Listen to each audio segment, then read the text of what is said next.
The coaches at a high school are comparing catering options for a sports banquet. The table shows the cost for each deli tray ordered from two different delis. So it shows us the cost for each deli tray. So now, guys, before I even read that question, I want you to notice we are comparing two different delis. Guys, whenever you're comparing two different things, that means you have to have two equations. And if we have two equations, it means we have a system of equations. So, guys, if you look at this problem, it doesn't look like they gave you an equation.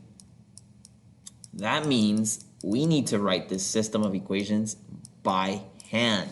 So I'm going to have two equations. Now, one equation, guys, is going to be for deli A. So I'm going to put a big A. I'm just going to put A. And one equation is going to be for deli B. So I'm going to put B.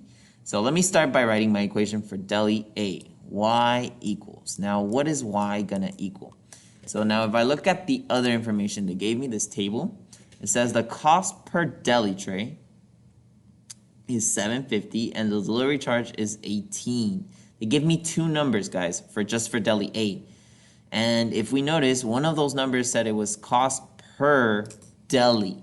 Guys, when you see that word per right here, per should immediately tell you this is a rate. This is a rate of change, or this is slope. So, guys, they actually give you one of the numbers in your equation. They give you your slope.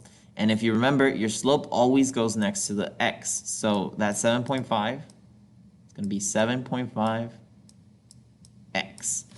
Now, the other number they gave me was the delivery charge.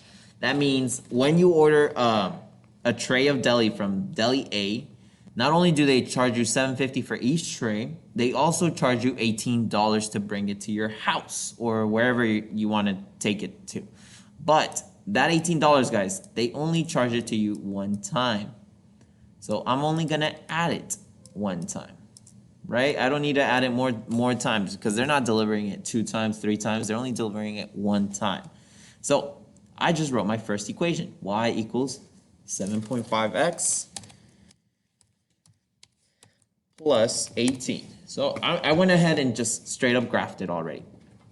Let me go ahead and figure out my second equation for deli B. My deli B equation is going to be y equals, and what is it going to equal to now? Well, once again, my slope is the cost per deli. So my slope is that 9.5,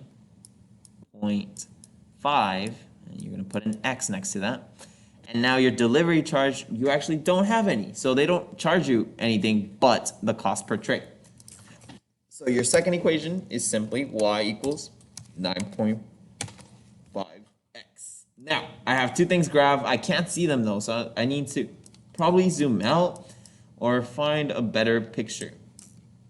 And if I zoom out, it looks like my graphs, guys, are gonna be, I have 2 lines now. So let me go ahead and read the question now. For what number of deli trays is the cost the same for deli A and deli B?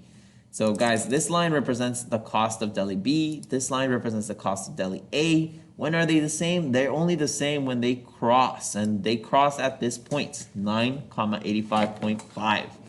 So now I have 2 numbers, but I only see one in my answer choices. Which one do I pick?